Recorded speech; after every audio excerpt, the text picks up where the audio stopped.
Senator Daines, welcome. Thank you, Mr. Chairman.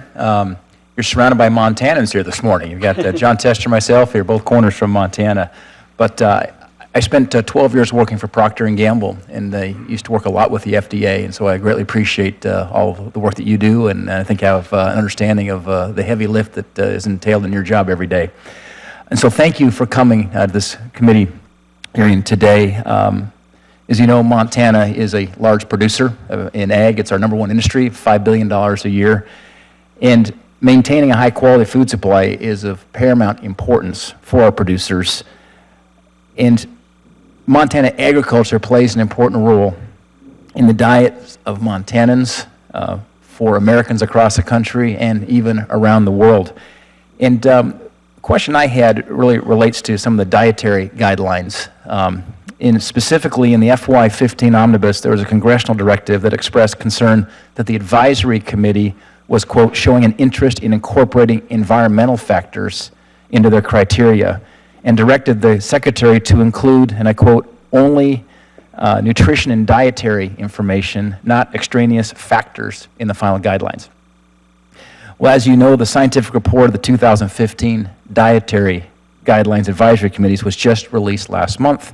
It included, and I quote, environmental approaches are needed to complement individual-based efforts to improve diet and reduce obesity and other diet-related diseases.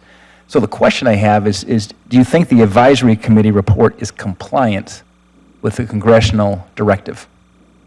Well, as I think you probably know, our role in this is not a direct one, but it's advisory to the Secretary of Health and Human Services in terms of reviewing materials, including the report you mentioned, that then become the basis for decision-making by the Secretary of HHS and the Secretary of the Department of Agriculture. Our role is really to provide feedback in terms of the science of nutrition and health. And you know, the broader issues that you were referring to, right, I think were reflected in a report that was done by an outside group of scientists. But in terms of what we'll be commenting on to the Secretary of Health and Human Services will be on nutrition, science, and health. And I think that, you know, my understanding is that, you know, at the end of the day, the decisions that are made will really focus on the dietary guidelines that are science. Hey, Dr. M, do you believe the environmental issues are within the purview of developing those dietary guidelines? Well, you know, from the FDA perspective, as I said, that is not something that we are looking at. And my understanding is that the Secretary of Agriculture and the Secretary of Health and Human Services understand their role in terms of establishing the dietary guidelines. Okay. I want to, PHMSA was brought up here a minute ago. I'd like to maybe talk about that for a moment. You highlighted the fact that the successful implementation of PHMSA is essential to improving food safety. I've been hearing concerns from Montana ranchers and farmers across our state about the President's budget that's proposing to consolidate these food safety programs currently split between the USDA and HHS into a new agency entirely within HHS. They are concerned that an inevitable result of such a significant consolidation could negatively impact PHMSA and result in inspection delays and some logistical challenges. Why are you removing the USDA from the food inspection process? You know, I think what was in the President's proposed budget was really, you know, laying out the concept of trying to find more integrated ways of addressing a very important problem of food safety. It is fragmented, not just across USDA and FDA, but also many other agencies of government. And as you probably know, for a long time, there have been discussions about should there be a consolidated approach that would really bring together different components in different agencies. For us, the need to implement FSMA takes a very high priority.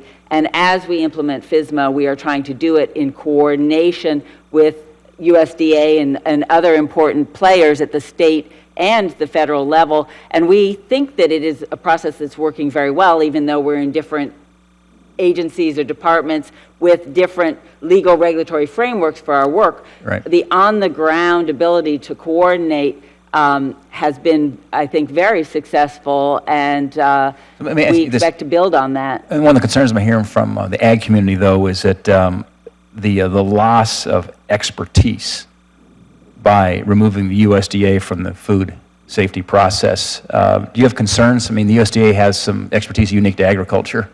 Well, I think, that these two programs have historically worked, quite well together, but they do have very different approaches and different legal regulatory frameworks and different targeted commodities in terms of the work that we do, and certainly different areas of expertise. And as I noted, there are other components of government that also bear on food safety.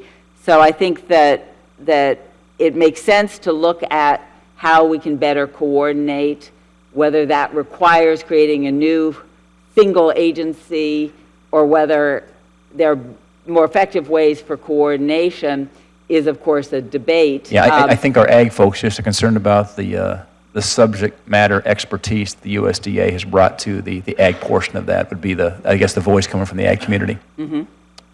Thank you. I'm out of time, Chairman. Thank you, Senator.